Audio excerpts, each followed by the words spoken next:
The Gilded Age Palace Too Expensive to Finish. Hearst Castle's 28-year obsession.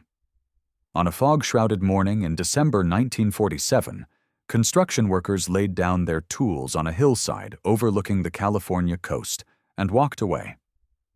After 28 years, after spending the equivalent of $700 million in today's money, after importing entire Spanish ceilings and Roman temple facades across an ocean, William Randolph Hearst's monument to himself remained unfinished.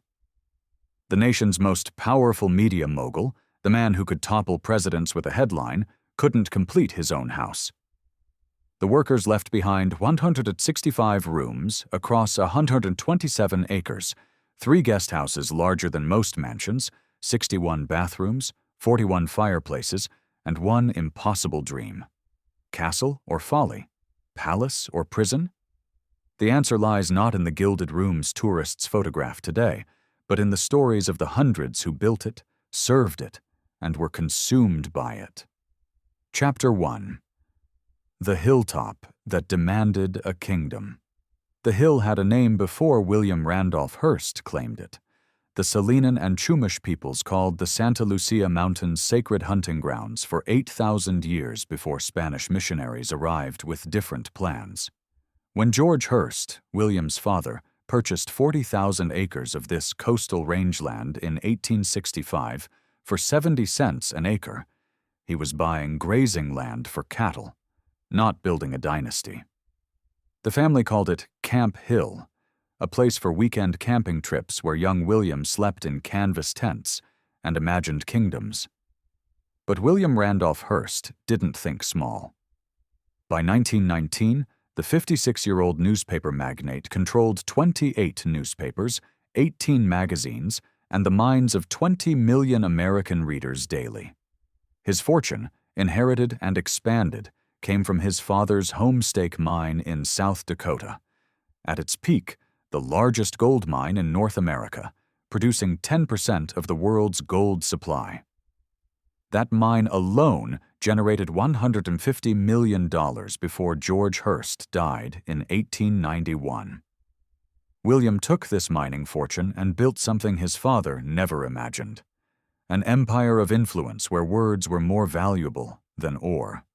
Standing on Camp Hill that year, looking down at the Pacific Ocean spreading endlessly westward, Hearst made a decision that would consume the rest of his life.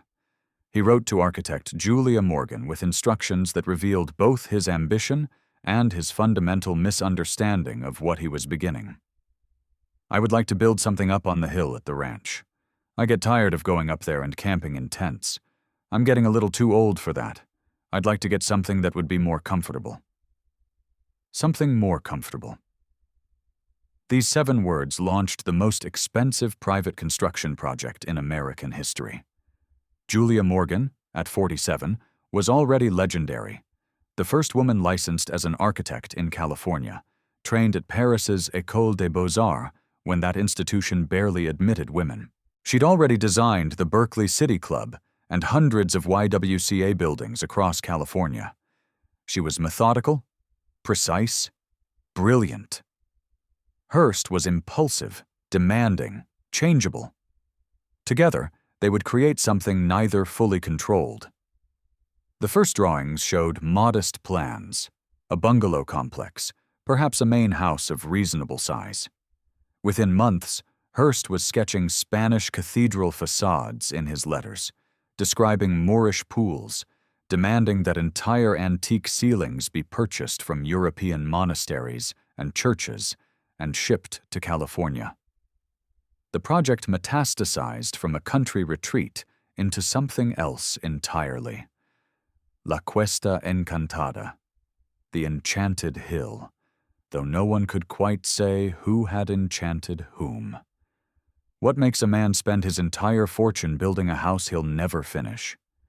The simple answer points to ego, wealth, and the peculiar madness of the Gilded Age plutocrat. But the real answer is more disturbing.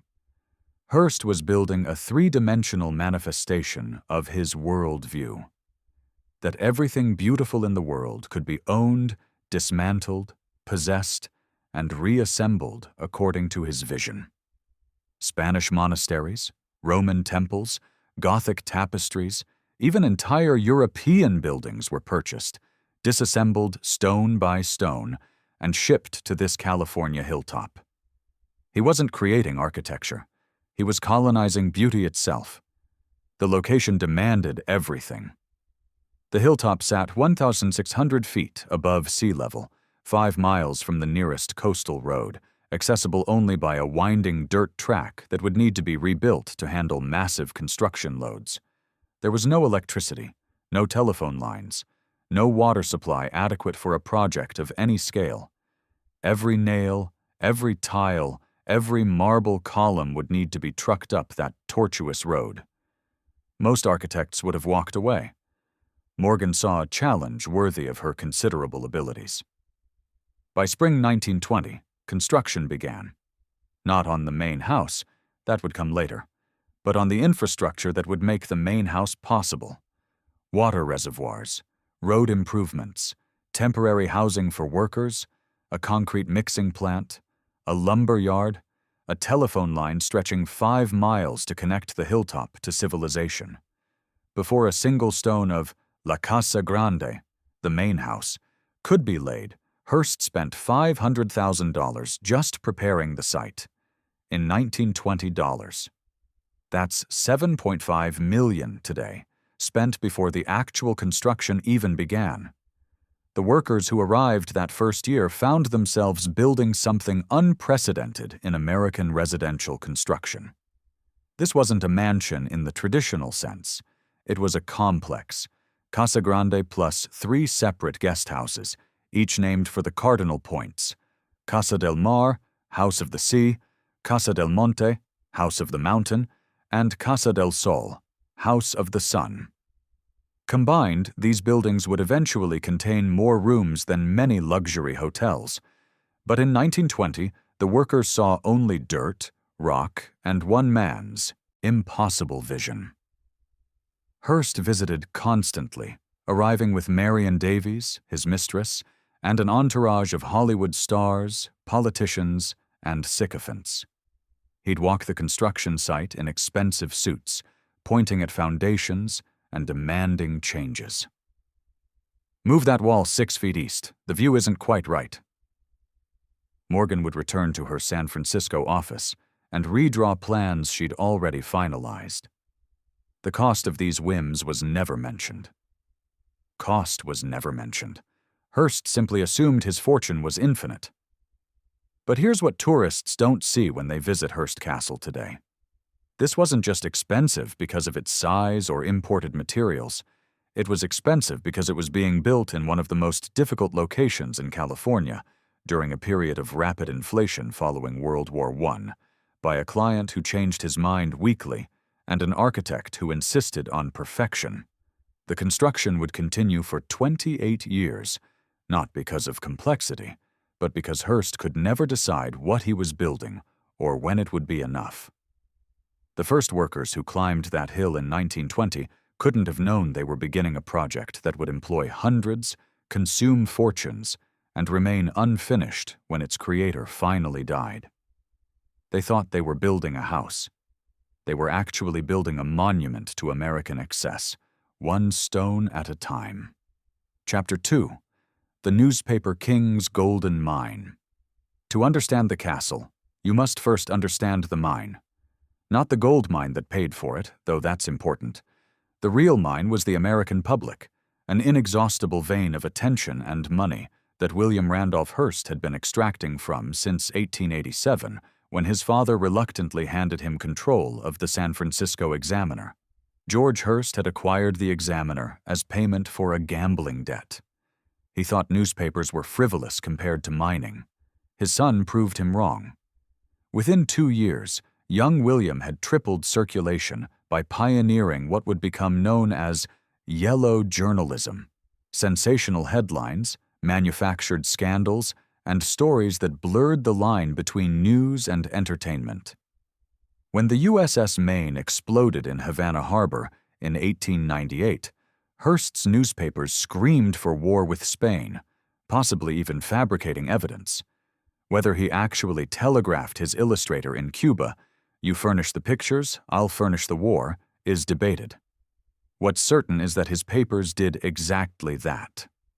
By 1919, when construction began on the hilltop, Hearst controlled the largest media empire in American history. His 28 newspapers reached from New York to Los Angeles, from Boston to Atlanta. His magazines included Cosmopolitan, Good Housekeeping, and Harper's Bazaar. He owned King Features Syndicate, distributing comic strips and columns to hundreds of other papers. His newsreel company produced short films shown before movies in thousands of theaters. If information reached Americans in the early 20th century, Hearst likely controlled some part of its journey. This empire generated staggering cash flow.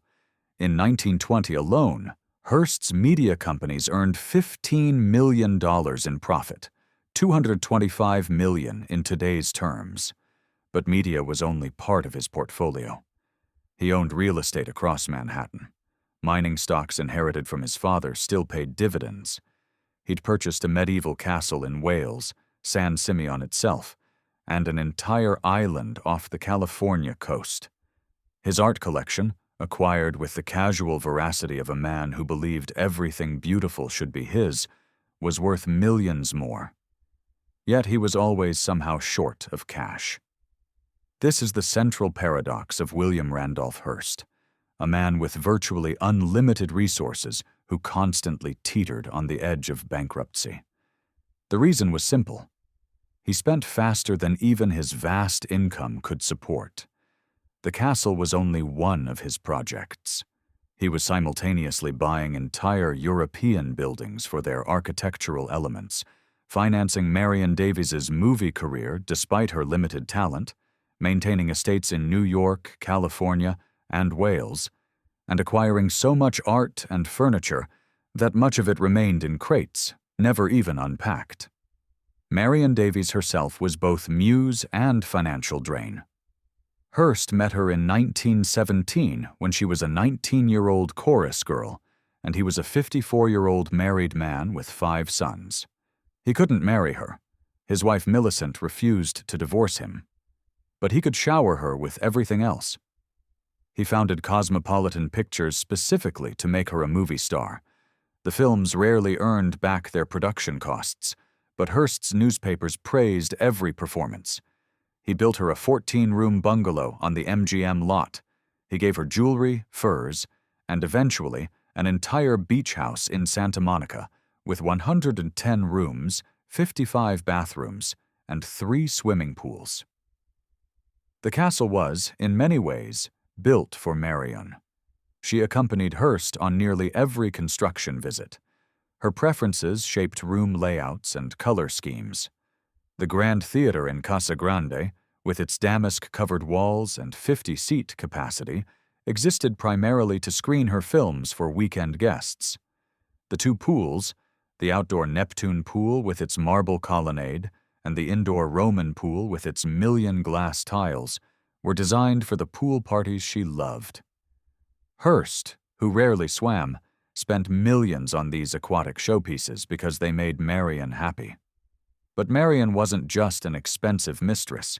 She was remarkably generous, often more so than Hearst himself.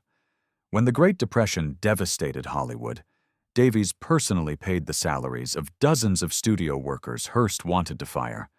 She wrote checks to struggling families and never spoke of it publicly. In the 1940s, when Hearst's empire finally collapsed under its debt, Davies would write a personal check for $1 million, her own money earned from her films and investments, to save him from total bankruptcy.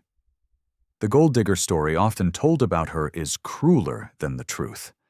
She genuinely loved the old man, even when loving him meant financial sacrifice. The relationship between Hearst's spending and his income created a perpetual crisis. While construction workers labored on the hilltop, Hearst was simultaneously acquiring entire shiploads of art and architectural elements from Europe. His agents in Spain, Italy, France, and England received standing orders. Buy anything exceptional, price negotiable. In 1927 alone, he spent $2 million on European art and antiques, $30 million today. Much of it was destined for the castle, but much simply went into warehouses, still crated, awaiting a use Hearst hadn't yet imagined. Julia Morgan watched this spending with growing concern. She was fiscally conservative by nature, trained to design within budgets. Hearst had no budget. When she'd present cost estimates for a proposed addition, he'd approve without reading the numbers. When she'd warned that modifications would add 6 months and $100,000 to the timeline, he'd shrug and order the modifications anyway. The project had no financial oversight because Hearst didn't want oversight. This was his money, his hill, his dream. The bills could wait. By 1922, just 2 years into construction, Hearst had already spent $3 million, $45 million in today's money. And only the 3 guest houses were approaching completion. Casa Grande, the main house that would eventually define the entire complex, was barely begun. The workers could see the foundations, the beginnings of the concrete structure that would support what Morgan designed as a Mediterranean cathedral reimagined as a home. But foundations were the easy part. The real expense was yet to come. Chapter 3. Building the Impossible Dream. Every morning at 6, trucks began their grinding ascent up the 5-mile road from San Simeon village to the construction site. They carried concrete, steel, lumber, marble, tile, and men. Dozens of men who would spend the next 12 hours building something most of them couldn't fully comprehend, from blueprint fragments and constantly changing orders. The workforce varied from 50 to 150 men, depending on the construction phase, drawn primarily from Italian, Portuguese, and Mexican immigrant communities along the California coast. Many were stonemasons, skilled craftsmen who'd learned their trade in Europe before immigrating to America seeking exactly these kinds of opportunities. Others were laborers, men willing to haul materials up scaffolding for $2 a day. Decent money in the 1920s, roughly $30 in today's terms, but hardly generous given the work's difficulty and danger. Julia Morgan ran the site with precision that bordered on obsession. She made the 5-hour drive from San Francisco to San Simeon almost weekly, sometimes more often when critical work required her. Supervision. She'd arrive wearing practical clothes, her architect's training from Paris evident in her attention to every detail. She checked every measurement, approved every material, and maintained relationships with the craftsmen that Hearst, for all his money, never developed. The workers respected her. They tolerated Hearst's visits. The technical challenges were extraordinary from the beginning. The hilltop's bedrock required blasting before foundations could be poured. Every gallon of water used in concrete mixing had to be pumped uphill through newly installed pipes. The concrete itself presented problems. Morgan specified a mix that could withstand California's seismic activity. But getting it poured before it set in the warm climate meant precise timing on every truck's arrival. One delay could ruin an entire pour, wasting materials and time. Then there were Hearst's imported materials. He didn't want American marble when Italian could be had. He didn't want stock windows when antique stained glass from Spanish churches was available. He didn't want manufactured tiles when authentic Moorish ceramics could be purchased. His agent scoured Europe, buying entire monastery cloisters, church facades, and castle rooms that were then disassembled, labeled, and shipped to California. The workers faced an unprecedented puzzle. Incorporate 1,000-year-old architectural elements into modern construction without destroying their antique character while ensuring everything met structural codes. Consider the assembly room in Casa Grande. The ceiling came from a 15th-century Italian monastery. The choir stalls lining the walls were carved in Spain in the 14th century. The tapestries depicting Hannibal's campaigns were woven in Brussels in the 1500s. Morgan's team had to create a room that could safely support tons of antique ceiling, provide modern electrical lighting without violating the historical character, maintain proper humidity to preserve the tapestries, and accommodate the massive fireplace Hearst demanded, all while ensuring the whole structure could survive an earthquake. This wasn't construction. It was three-dimensional archaeology in reverse, moving artifacts from the past into a present that had to pretend it was the past. The outdoor Neptune pool demonstrates the project's technical audacity.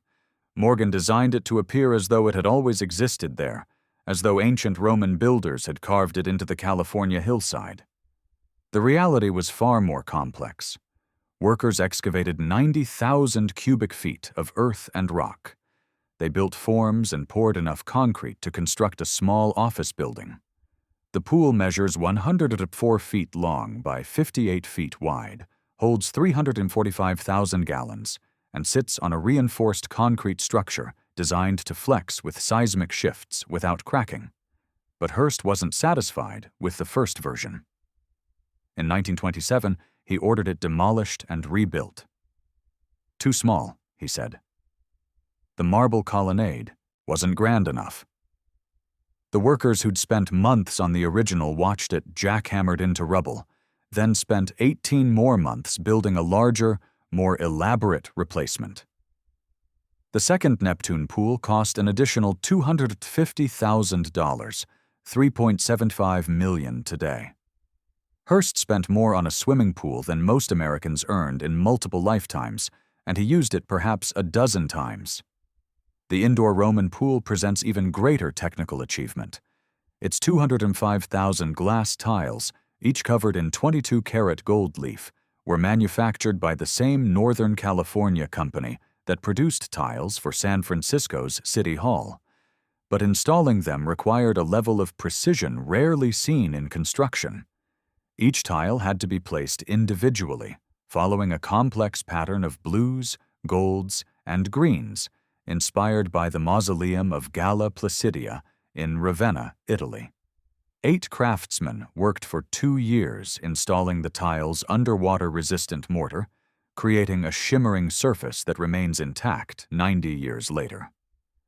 The pool's maintenance cost today exceeds $100,000 annually just to preserve the tile's integrity. Morgan's innovation extended to hidden systems tourists never see. The castle contains miles of electrical wiring, revolutionary for its time, providing power throughout the complex when many California rural areas still lacked electricity. She designed a water distribution system that pumped and stored enough water for the pools, fountains, gardens, and household use, a system that required multiple reservoirs hidden in the hillside. The heating system, necessary for cold coastal winters, involved massive boilers in basement rooms that fed steam through pipes to radiators throughout all 4 buildings. The kitchen facilities could serve formal dinners for 100 people, requiring industrial-scale refrigeration and ventilation decades before such systems were common in homes. Communication presented another challenge. Before construction, the hilltop had no telephone connection. Morgan installed a private telephone system connecting the castle to San Simeon Village, then to San Francisco, allowing Hearst to conduct his newspaper business without leaving his retreat. She also created an intercom system between buildings, letting guests communicate without walking between houses, a remarkable luxury in the 1920s. The gardens required their own engineering marvels. The hilltop's thin soil and harsh winds couldn't support the lush landscaping Hearst envisioned. Workers hauled in thousands of tons of topsoil. Morgan designed terraces with drainage systems to prevent erosion. Irrigation pipes were laid throughout the grounds, fed by the hilltop reservoirs. Hearst imported full-grown palm trees, pines, and fruit trees, some weighing several tons, requiring specialized equipment and techniques to plant successfully at 1,600 feet elevation. By 1925, 5 years into construction, the 3 guest houses were completed and furnished. Casa Grande's main structure was rising, its twin towers beginning to define the hilltop skyline. Hearst had spent approximately $8 million, $120 million in today's currency, and the project was perhaps one-third complete. The workers who'd been there from the beginning understood something Hearst either didn't see or refused to acknowledge. This project had no natural endpoint. As long as money flowed and Hearst lived, construction would continue. They were building not a home, but a process, an eternal becoming that could never achieve being. Chapter 4. The Castle's Golden Years. The invitation was the most coveted ticket in America. WRH requests the pleasure of your company at San Simeon. No dates were specified. Guests were expected to arrive when summoned and stay as long as Hearst desired, which could be a weekend or a month. Between 1925 and 1937, the castle's peak social years, hundreds of luminaries made the pilgrimage to the hilltop. Charlie Chaplin, Clark Gable, Carole Lombard, Cary Grant, Greta Garbo, Winston Churchill, Calvin Coolidge, Charles Lindbergh, George Bernard Shaw, and countless others from the worlds of entertainment, politics, literature, and business. They arrived at San Luis Obispo by train, where Hearst's cars collected them for the remaining drive. The road wound through ranch land, where Hearst's zebras, bison, and exotic animals roamed. He'd created the largest private zoo in America, with kangaroos, ostriches, and even polar bears in refrigerated enclosures. The animals were visible from the road, a surreal preview of the strangeness awaiting at the top. First-time guests invariably gasped when the castle came into view. The twin towers of Casa Grande rose against the sky like a Spanish cathedral transported to California. The white walls gleamed. The tiles glittered. The scale defied belief. This was someone's house. The cars would deposit guests at one of the 3 guest houses, each a mansion unto itself with multiple bedrooms, private bathrooms, and living areas decorated with million-dollar art and antiques. The main house, Casa Grande, was reserved for Hearst, Marion, and special guests. Life at the castle followed peculiar rhythms. Hearst was a night owl who often worked until 3 or 4 in the morning, conducting newspaper business by telephone from his Gothic study. Guests were expected to amuse themselves during the day. Swimming, horseback riding, tennis, wandering the grounds. Cocktails at 7:30, though Hearst himself rarely drank more than wine. Dinner at 9 in the refectory, the massive dining hall with its 400-year-old Italian ceiling and monastery choir stalls lining the walls. These dinners were legendary, but not necessarily for reasons guests expected. Despite Hearst's wealth, the food was often surprisingly simple. Hot dogs, hamburgers, chicken. Marion preferred casual American fare over elaborate European cuisine, and Hearst deferred to her preferences. But the setting. They ate from priceless Renaissance plates, drank from Roman glass, sat in chairs that had once furnished papal palaces. The contrast between the plebeian menu and the palatial surroundings was quintessentially American, a kind of democratic excess that only Hearst could have conceived. The rules were strict. Hearst hated drunkenness. Guests who overindulged would find themselves uninvited next time. He expected everyone to attend dinner and the evening movie screening in the theater. He controlled conversation topics, smoothly changing subjects if anything unpleasant arose. Politics, business deals, and personal problems were discouraged. This was entertainment, escape, performance. Guests understood they were there to amuse Hearst and Marion, not the reverse. But maintaining this fantasy required an army of invisible servants. During peak periods, the castle employed 60 full-time staff members: maids, butlers, cooks, gardeners, maintenance workers, animal keepers, chauffeurs, and more. Most lived in modest housing below the hilltop, commuting up the service road each morning to begin their shifts. Their wages varied widely. Senior staff like the head butler might earn $40 weekly, $600 today, while maids and kitchen help received $15 to $20, $225 to $300 today, plus room and board. The kitchen operated like a small restaurant, preparing 3 meals daily for guests, staff, and Hearst's family. The head chef supervised a team of 6, working in a kitchen equipped with commercial ranges, refrigeration units, and storage sufficient to feed 50 people without restocking. The annual food costs exceeded $50,000, $750,000 today, not including the wine from Hearst's cellar that could contain bottles worth thousands each. Garden maintenance alone required 6 full-time employees who pruned, planted, watered, and tended the landscaping year-round. The pools needed constant attention: cleaning, chemical balancing, repair. The Neptune pool's marble had to be regularly treated to prevent cracking from temperature changes. The Roman pool's gold leaf tiles required specialized care to maintain their luster. One employee worked full-time, just managing the pool systems. The private zoo employed 4 keepers who fed and cared for Hearst's exotic animals.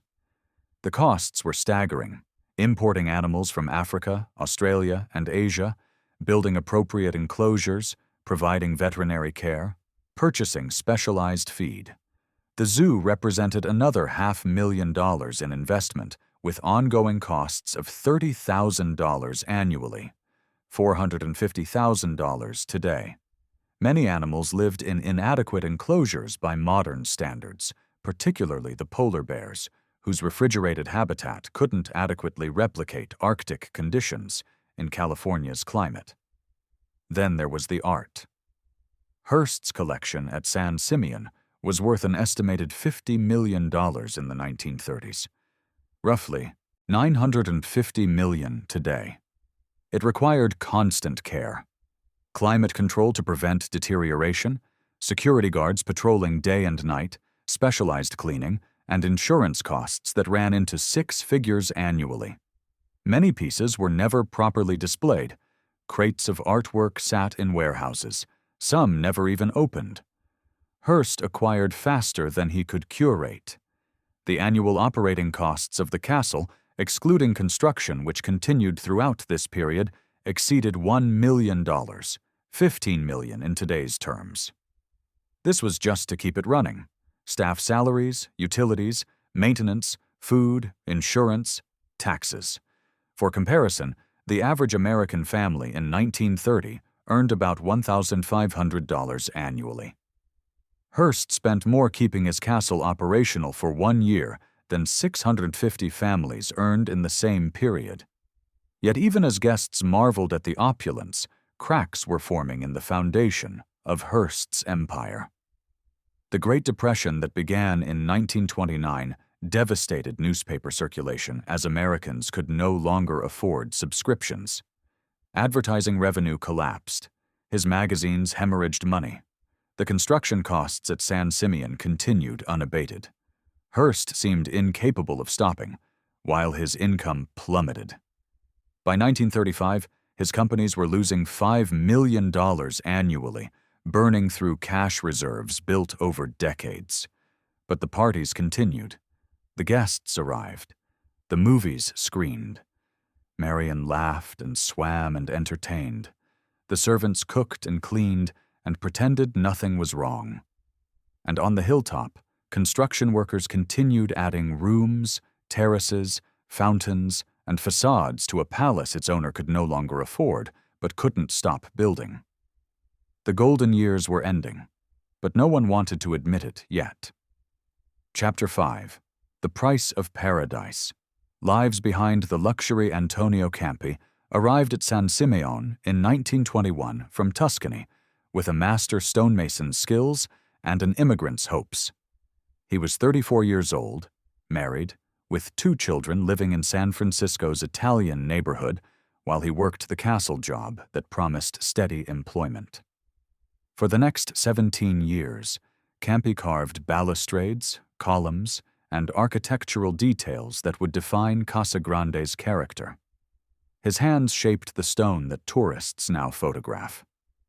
His name appears nowhere in the official histories. This erasure wasn't accidental. Hearst and Morgan were the named creators, their vision and genius celebrated. But the castle exists because hundreds of workers like Campi spent decades executing that vision, often modifying it to make the impossible buildable. The stonemasons weren't just following blueprints. They were solving problems Morgan's drawings couldn't anticipate, improvising solutions when antique materials didn't fit modern structures, using old-world techniques to make new-world fantasies real. The work was dangerous. Construction fatalities weren't systematically recorded, but workers' compensation claims reveal at least 4 deaths during the castle's construction: falls from scaffolding, a crushing by collapsed concrete forms, electrocution from exposed wiring, and a dynamite accident during foundation blasting. The injured who survived rarely returned to work. A broken back or crushed hand meant the end of a construction career. There was no long-term disability insurance, no pension plan. When a worker could no longer work, he was simply replaced by another desperate man willing to risk his body for $2 a day. The ethnic hierarchy was explicit. Skilled positions, stonemasons, carpenters, tile setters, went primarily to Italian and Portuguese immigrants who'd brought their trades from Europe. General labor, hauling, digging, mixing concrete, was predominantly Mexican, paid less than the skilled workers, though their physical demands were often greater. This racial wage gap was standard in 1920s California construction, but that doesn't make it less exploitative. Mexican laborers might earn $1.50 daily, while Italian stonemasons earned $3 for the same hours. The women were nearly invisible. They worked primarily as domestic staff in the completed sections of the castle, cleaning rooms, doing laundry, preparing meals. Their wages were roughly half what male laborers earned. A maid might receive $7 weekly, about $105 today, for 6 12-hour days, living in cramped shared quarters with minimal privacy. The laundry work was particularly brutal. Before modern machines, washing linens for a household this size meant hours of physical labor scrubbing in hot water, wringing by hand, hanging to dry. The castle's linen collection alone required 2 full-time laundresses. Jules Soupeau, a Swiss-born carpenter, left a rare written account of castle life from a worker's perspective. His diary from 1924 to 1926 reveals the daily frustrations. Constant plan changes requiring demolition of completed work, material deliveries arriving wrong or damaged, weather delays that didn't pause wage needs, and Hearst's visits that disrupted workflow as everyone scrambled to look busy and happy for the boss. Soupeau wrote with bitter humor about the waste. "Today we tore out the doorframe we installed last month. Mr. Hearst decided it should be 6 inches wider. The old frame, perfectly good oak, goes to the scrap pile." The relationship between Morgan and her workforce was complex. She paid fair wages by industry standards and maintained safer conditions than many construction sites. She learned workers' names, asked about their families, and occasionally intervened when Hearst's demands seemed particularly unreasonable. But she was also exacting, firing workers whose craftsmanship didn't meet her standards, and pushing everyone to work faster despite the project's constant changes. She was neither villain nor saint. She was a professional architect trying to satisfy an impossible client while maintaining construction quality. The service staff who ran the completed castle lived in a separate world from construction workers. They were permanent employees, not temporary laborers, and Hearst expected a loyalty bordering on servitude. The head butler, who managed the household staff, earned a relatively generous salary, but was on call 24 hours a day. When Hearst decided to screen a movie at midnight, the butler had to ensure the projection room was ready. When guests arrived at unexpected hours, the kitchen staff had to prepare meals. There were no overtime laws, no guaranteed days off. The work was the job, and the job never ended.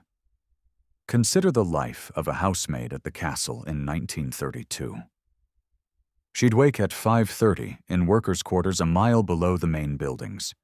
She'd walk or take a service truck up the hill, arriving by 6:15 to begin preparing the main house for the day. Her duties included emptying chamber pots. Not all bathrooms had functioning toilets despite the castle's modernity. Making beds, dusting priceless antiquities she couldn't dream of affording, sweeping floors, cleaning bathrooms, and responding to any guest requests. She'd work until the evening's formal activities concluded, often past 10 at night. She'd eat leftovers from the guest meals in the kitchen, sleep in a room shared with 3 other maids, and do it all again tomorrow. Her weekly wages could buy perhaps 3 gallons of gasoline or 1 decent pair of shoes. The racial dynamics extended beyond wages. No black workers were employed in visible positions at the castle during Hearst's ownership. Asian immigrants, common in California construction and domestic service, were notably absent from the staff lists. This wasn't unusual for the era. Wealthy white Californians typically employed Italian, Portuguese, and Mexican workers, whom they considered more appropriate for serving white guests. The castle's exclusionary hiring policies reflected broader American racism of the period, but they were choices, not inevitabilities. The workers had little recourse for grievances. This was before strong labor unions reached rural California construction sites. There was no HR department, no formal complaint process. A worker who challenged unfair treatment simply found himself unemployed. The Great Depression made this dynamic even more coercive. By 1932, desperate men would work for any wage under any conditions. Hearst's project became more exploitative as economic conditions worsened because he could demand more while paying less. Yet some workers maintained pride in their craft despite the exploitation. The tile setters who spent 2 years installing the Roman pool's gold leaf tiles knew they were creating something extraordinary. The stonemasons who carved the facade details understood their work would last centuries. They were building their own monument alongside Hearst's. The difference was that his name would be remembered, and theirs forgotten, unless we make the effort to remember. By the mid-1930s, as Hearst's financial crisis deepened, the castle's workforce began to shrink. Construction slowed. Some workers were laid off. Others left seeking more stable employment. But a core team remained, still adding rooms, still making modifications, still trying to complete a project their employer's spending had made completable. They couldn't have known that the end was approaching, that within a few years the money would run out entirely, and that their work would stop not because the castle was finished, but because finishing had become impossible. Chapter 6. The Empire Crumbles. When infinity meets reality. The telegram arrived at San Simeon on October 29, 1937. Hearst's financial advisors in New York needed him immediately. The empire was collapsing. His media companies were drowning in debt accumulated during years of reckless spending. The banks were circling. Without immediate action, he would lose everything: newspapers, magazines, the castle, even Marion's beach house.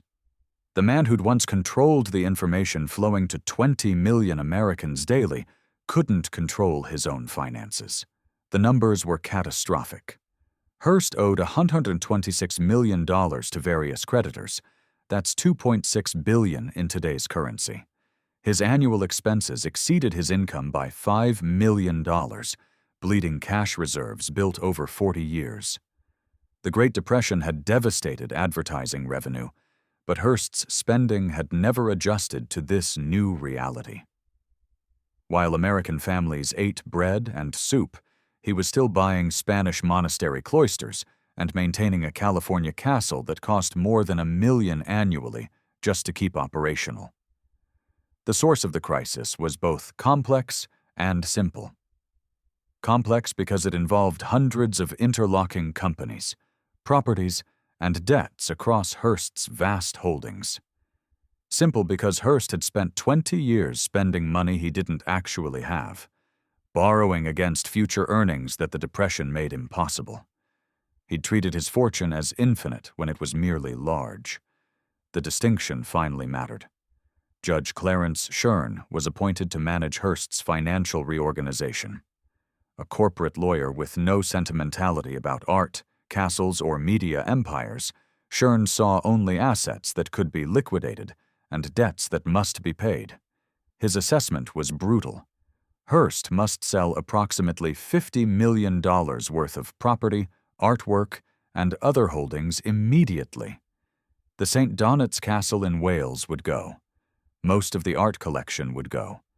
Properties across California and New York would go. Even some newspapers would be sold or closed. But San Simeon itself presented a unique problem. Hearst had poured an estimated $20 million into the property over 18 years, roughly $390 million today. Yet it had almost no market value. Who would buy an unfinished castle on a remote California hilltop? Who needed 165 rooms filled with irreplaceable antiques permanently installed? The castle was simultaneously worth everything and nothing. Everything in sentimental and artistic value, nothing in practical real estate terms. Shern's solution was to stop all construction immediately and begin selling the castle's contents. The artwork, the antique furniture, the tapestries, these could be sold. In 1938, Gimbel's department store in New York held what was billed as the Hearst Treasure Sale, offering pieces from his collection at a fraction of their actual value. Medieval suits of armor, Renaissance paintings, Roman sculptures, all marked down like household goods. Art collectors from across America descended on Gimbels, purchasing world-class antiquities at Depression prices. Hearst watched his life's collection dispersed to strangers. The construction workers received their final paychecks in early 1938. Some had been there since 1920, spending nearly 2 decades on the hilltop. They were told the work was temporarily suspended, but everyone understood the truth. The money was gone. Antonio Campi, the Tuscan stonemason, packed his tools and returned to San Francisco. He'd spent 17 years carving stone for a palace. He'd leave with no pension, no retirement, just the memory of work well done that most people would never attribute to him. Julia Morgan handled the shutdown with characteristic professionalism, ensuring final inspections were completed and outstanding bills were paid from remaining funds. But privately, she was devastated. She'd dedicated nearly 20 years to this project, making more than 600 trips from San Francisco to San Simeon, drawing thousands of plans, solving countless problems. The castle was unfinished not because of technical failures, but because her client had spent himself into oblivion. Her greatest work would always be incomplete. The human cost extended beyond workers and architect. Hearst's 5 sons, from his marriage to Millicent, watched their inheritance evaporate. The newspapers and magazines they'd expected to control were sold or shuttered. Their father's reputation, once fearsome, became a punchline. The newspaper mogul who couldn't manage his own money. The sons who'd been groomed to run a media empire now scrambled to salvage what they could from the wreckage. Marion Davies faced a particular cruelty. The beach house Hearst had built for her, her security against an uncertain future, was on the list of properties to be sold. Her film career had ended. She was 40 now, too old by Hollywood's brutal standards, and no longer had Hearst's money-funding vanity projects. Her friends and hangers-on, who'd enjoyed the castle weekends and Hollywood parties, quietly disappeared. She was loyal to the end, writing that $1 million personal check in 1937 to help keep Hearst solvent. But even her money couldn't reverse the tide. Hearst himself moved into a smaller house on the estate, watching his castle from a distance. The man who'd once changed room layouts on whims now couldn't afford to heat all the rooms. The Neptune pool sat empty.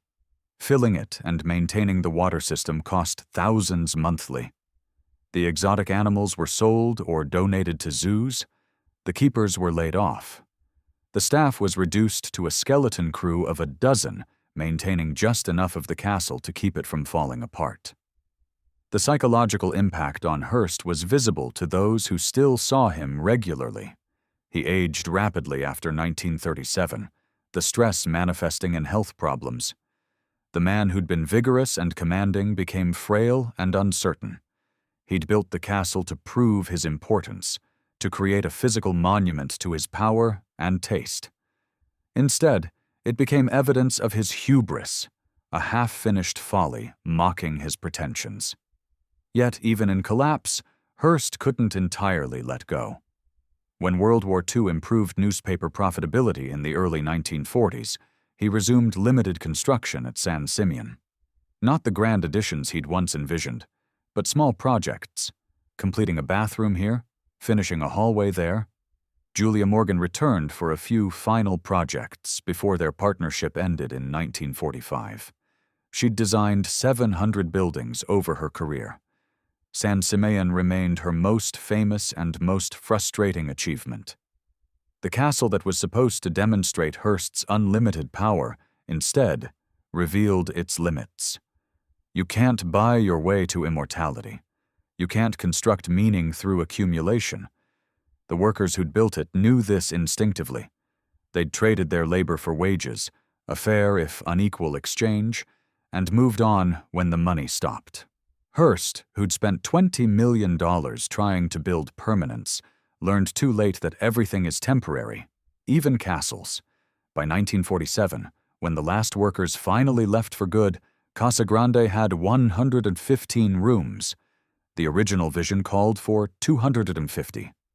The north wing was never built. The towers were never completed to their planned height. Storage rooms remained unfinished. Service areas were left as bare concrete. The castle was simultaneously the most expensive private residence in American history and a construction site abandoned mid-project. Both things were true. Both things would always be true. Chapter 7. From Private Palace to Public Trust.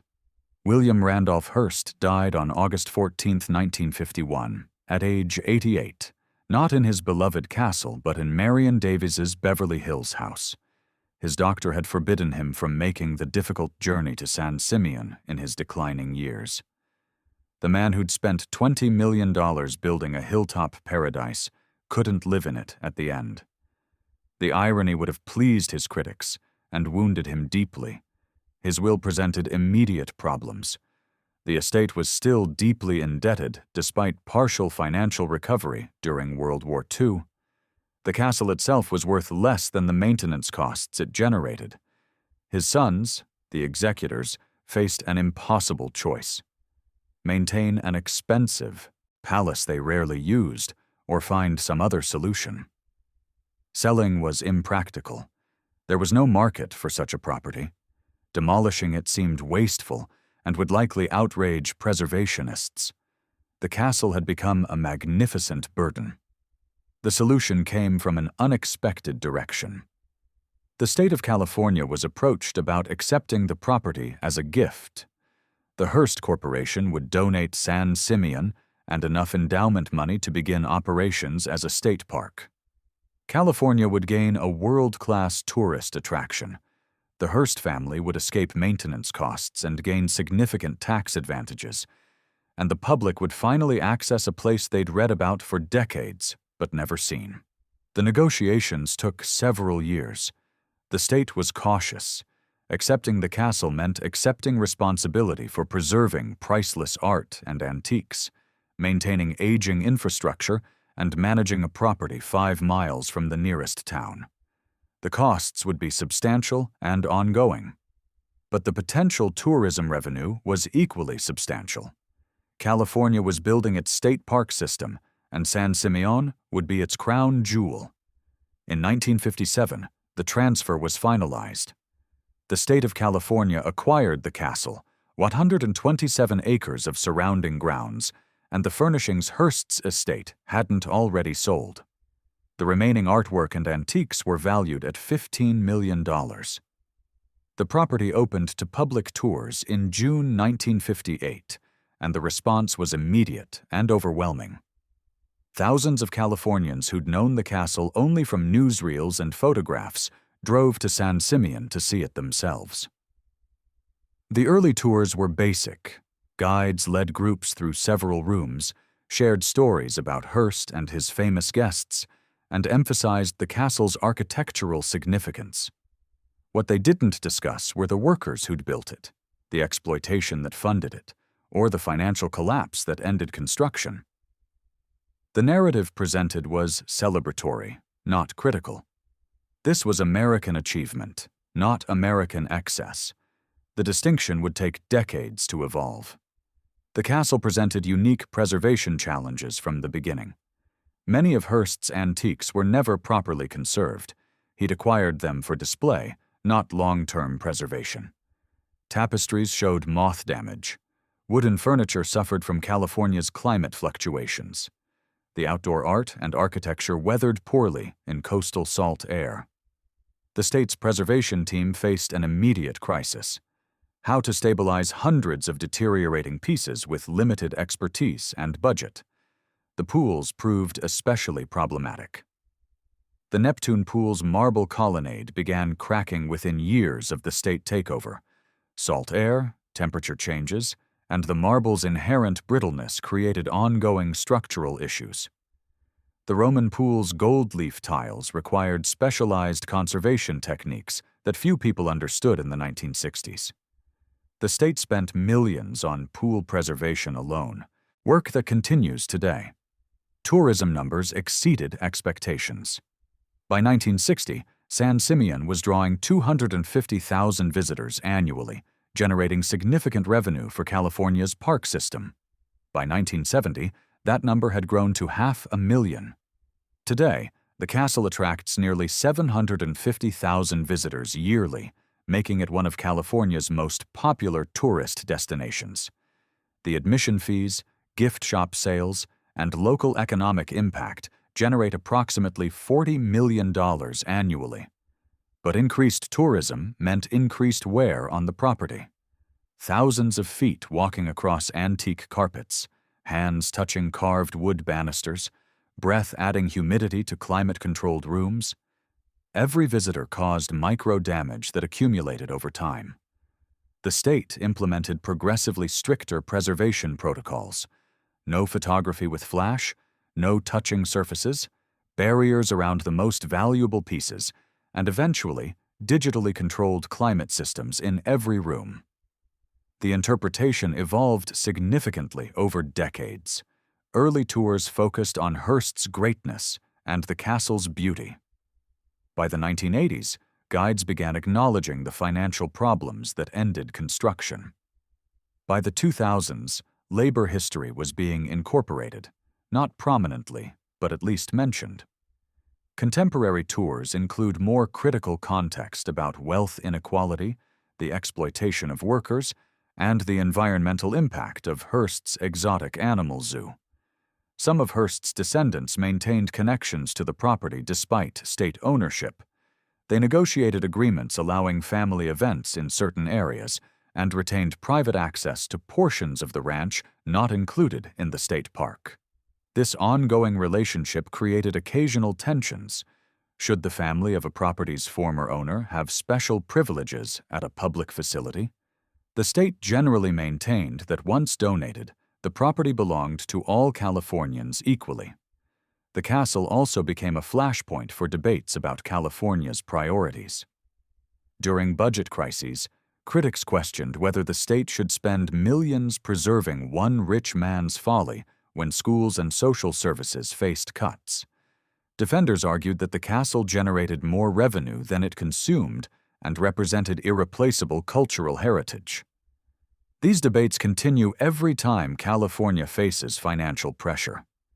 In recent years, the interpretation has expanded to include Native American history of the land before the Hearsts. The Salinan people, who inhabited the region for millennia, are now acknowledged in tours and interpretive materials.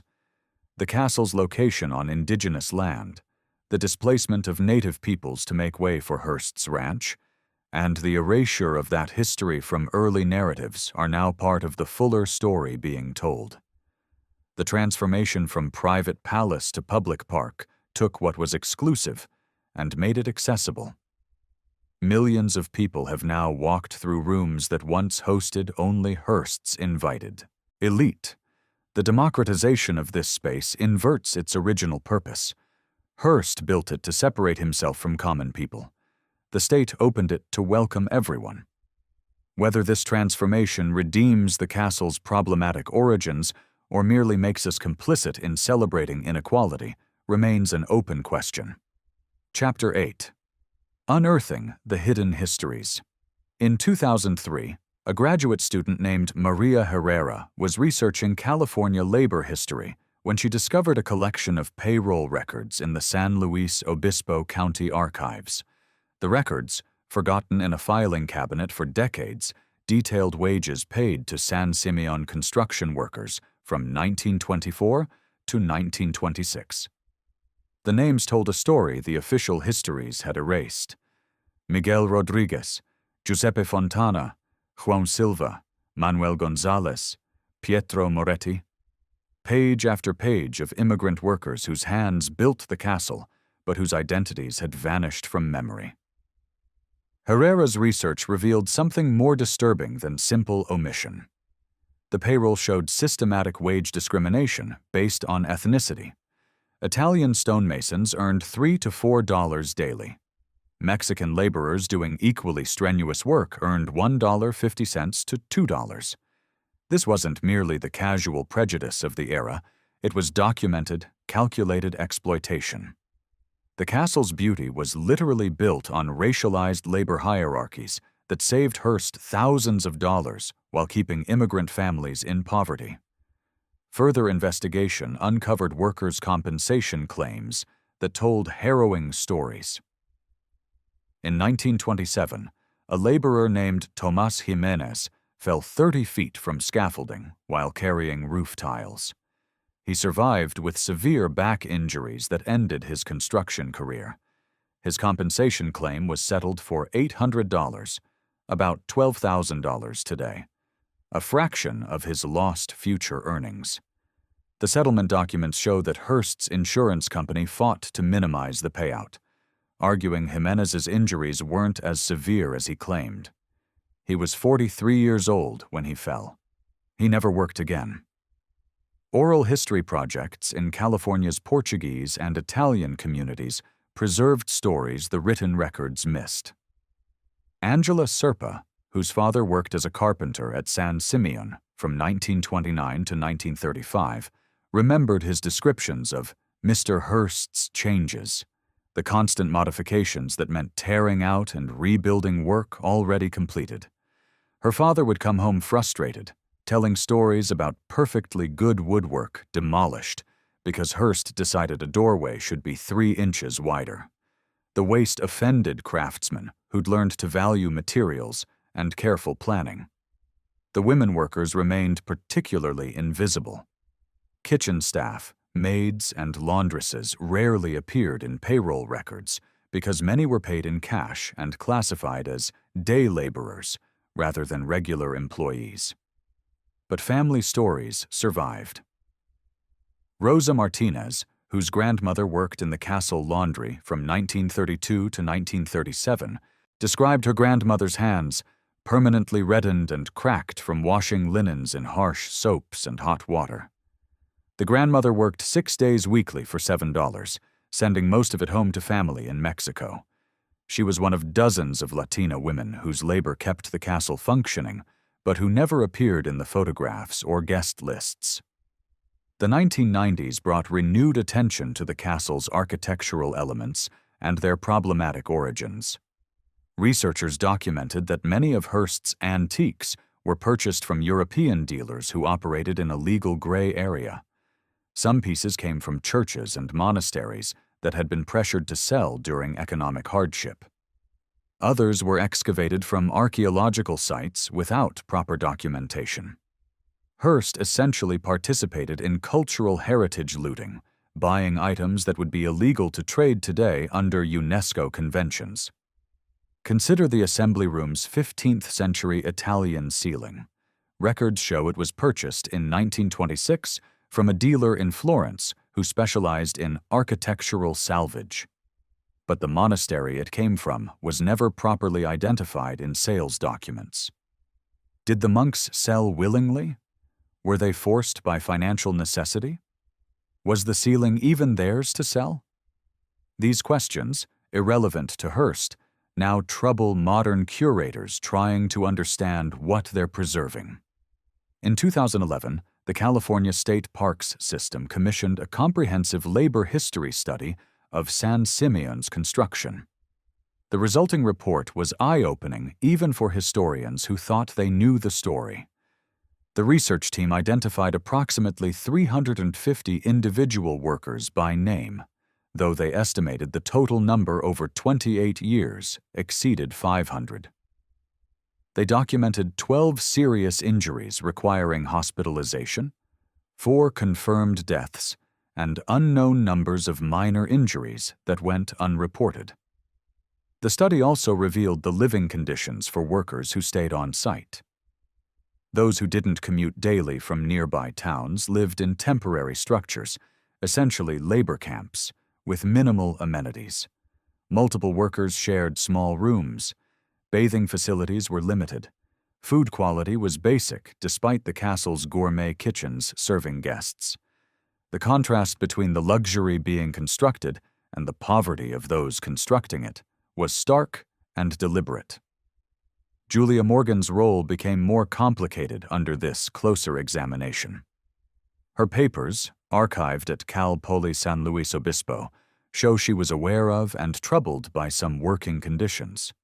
She wrote to Hearst several times requesting better worker housing and increased wages, but she also designed the labor camp layout that segregated workers by ethnicity, with Italian and Portuguese craftsmen in better accommodations than Mexican laborers. Her progressive politics regarding women's rights didn't extend to challenging the racial hierarchies of her construction sites. Recent archaeological work around the castle has uncovered more physical evidence of worker life. Excavations in 2015 found remnants of the worker camp, including personal items, tobacco tins, religious medals, letters never sent, photographs of families left behind.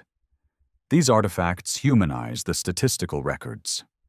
Someone carried that medal for protection. Someone kept that photograph close. A reminder of why the dangerous work mattered. Someone started writing a letter home and never finished it. The castle's exotic animal zoo has also been reassessed through modern ethical lenses. Animal welfare records from the 1930s reveal high mortality rates among the imported animals. The polar bears died within years of arriving in California.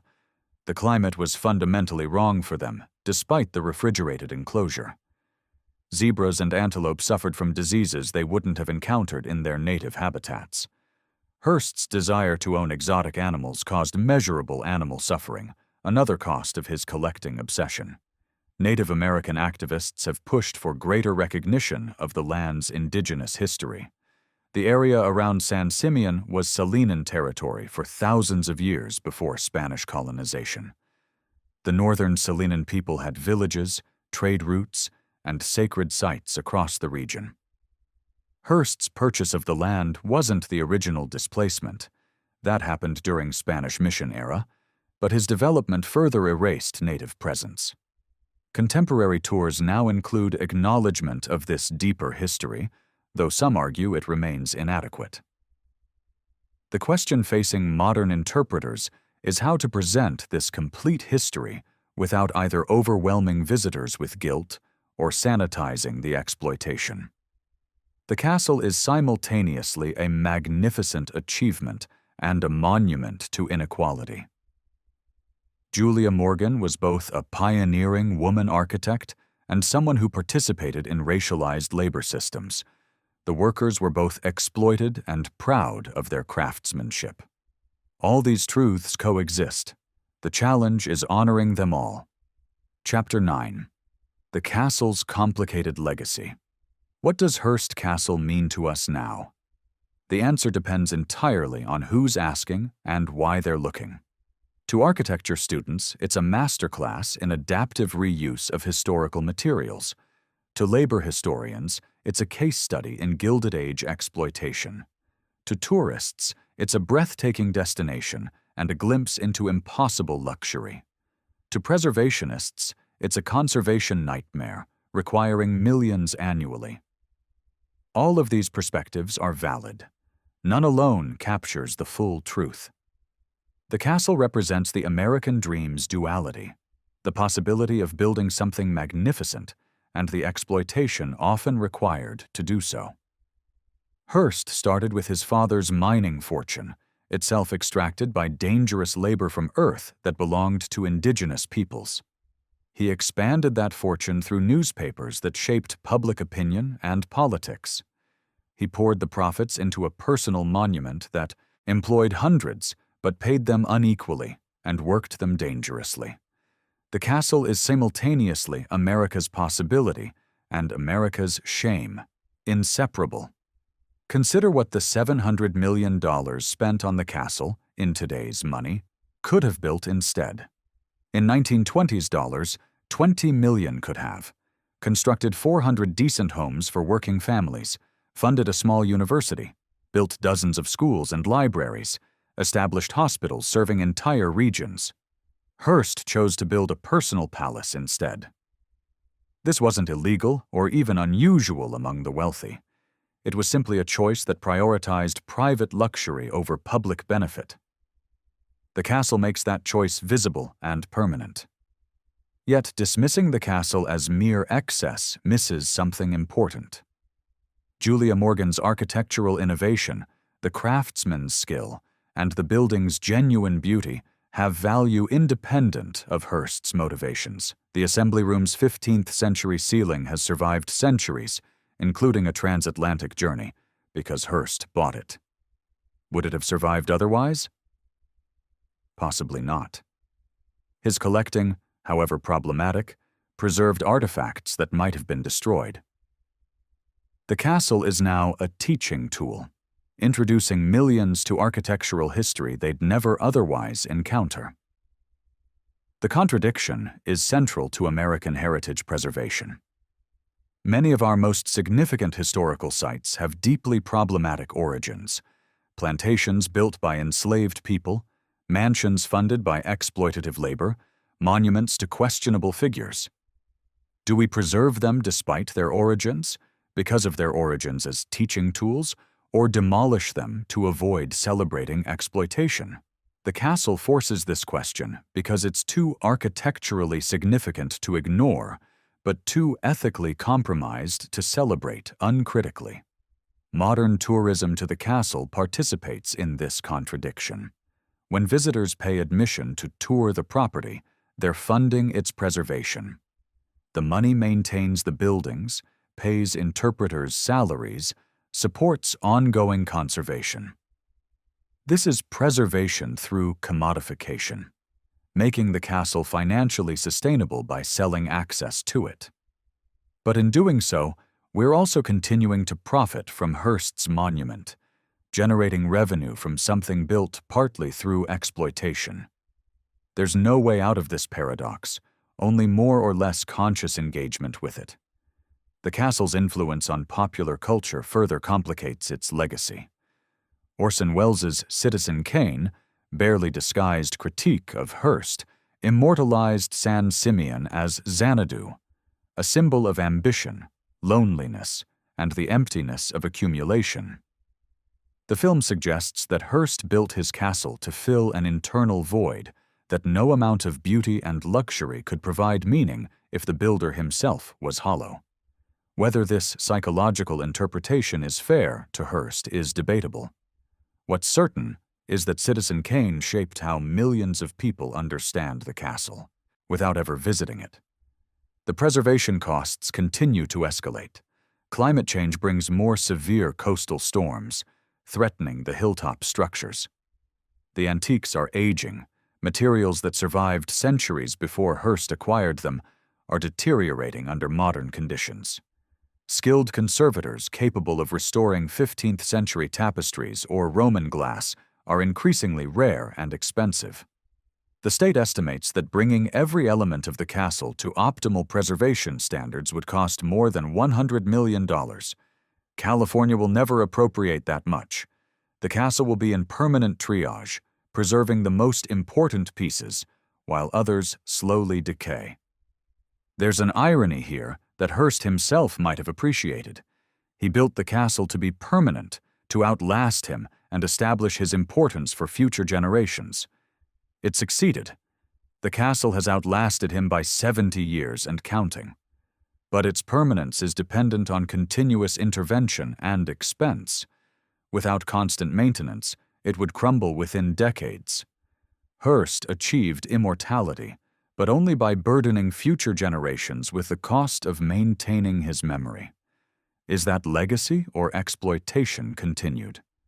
The castle also raises questions about what we choose to preserve and why. California spends millions maintaining Hearst's palace while struggling to fund affordable housing, education, and social services. Critics argue this represents misplaced priorities, honoring the legacy of a wealthy media mogul while millions of Californians struggle. Defenders counter that the castle generates economic activity, provides jobs, and offers cultural enrichment accessible to everyone, regardless of income. Both arguments have merit. The debate reflects larger questions about public resources and cultural value. Perhaps the most significant aspect of the castle's legacy is how it forces us to grapple with historical complexity. There are no simple narratives here. Hearst was neither pure villain nor pure visionary. He was a complicated man who built something remarkable through problematic means. Julia Morgan was both pioneering architect and participant in exploitative systems. The workers were both victims of inequality and creators of lasting beauty. The castle itself is both architectural achievement and monument to excess. This complexity is valuable precisely because it resists easy conclusions. The castle doesn't let us celebrate American achievement without acknowledging American exploitation. It doesn't let us condemn Gilded Age excess without appreciating the genuine artistic accomplishment. It demands that we hold multiple truths simultaneously, a skill increasingly necessary in understanding history and present reality. The castle will stand for decades more, probably centuries if preservation continues. What it means will continue evolving as each generation brings new questions and perspectives. This evolution is perhaps the best use of Hearst's monument, not as a shrine to his greatness, but as a catalyst for ongoing conversation about wealth, labor, beauty, exploitation, and what we choose to preserve and why. Chapter 10. The Unfinished Cathedral. Stand at the base of Casa Grande's North Tower and look up. The tower rises majestically, but stops short of its planned height. You can see where construction ended, the transition from finished stonework to raw concrete, from carved detail to structural skeleton. This abrupt ending defines Hearst Castle more truthfully than its completed sections. It's a monument not to completion, but to the moment when reality interrupted fantasy, when a fortune finally found its limits. The castle teaches us that some ambitions are meant to remain unfinished. Hearst's endless additions and modifications weren't failures of planning. They were the point. He wasn't building a home. He was building a process, a permanent becoming that could never achieve completion because completion would mean stopping, and stopping would mean confronting what he'd actually created rather than what he imagined he was creating. The workers who built it understood this instinctively. They knew the project had no natural endpoint, that as long as money flowed, they'd return tomorrow to add another room, modify another wing, tear out yesterday's work, and rebuild according to today's whim. They were constructing not permanence, but impermanence, a palace designed to be forever redesigned. Today, the castle serves its highest purpose not as a completed palace, but as an unfinished question. It asks us, what monuments are we building with the labor of others? What will future generations make of our choices? When does ambition become hubris? When does preservation become complicity? These aren't comfortable questions, but the castle's ongoing presence ensures we must keep asking them. The tourists who visit leave with photographs of golden pools and medieval ceilings. But the real story is in the names carved discreetly on stone columns by workers who knew they'd be forgotten. It's in the service staircases, hidden behind ornate walls, the mechanical rooms tourists never see, the infrastructure that made luxury possible. It's in the incomplete north wing, the unfinished towers, the rooms that remain bare concrete because the money ran out before vision did. William Randolph Hearst spent $20 million and 28 years trying to build immortality. He succeeded, but not in the way he imagined. His castle immortalizes not his greatness but his limitations, not his vision but the gap between vision and reality. It stands as America's most honest monument, beautiful and troubling, impressive and exploitative, magnificent and unfinished. If you found value in this exploration of hidden histories behind America's grandest facades, please subscribe for more documentaries that uncover the human stories behind architectural monuments. Next, we'll examine Cornelius, Vanderbilt's The Breakers, where $33 million bought 70 rooms, each with a story that challenges everything you thought you knew about Gilded Age wealth. The castle you see on postcards is never the whole story. Let's find the truth together.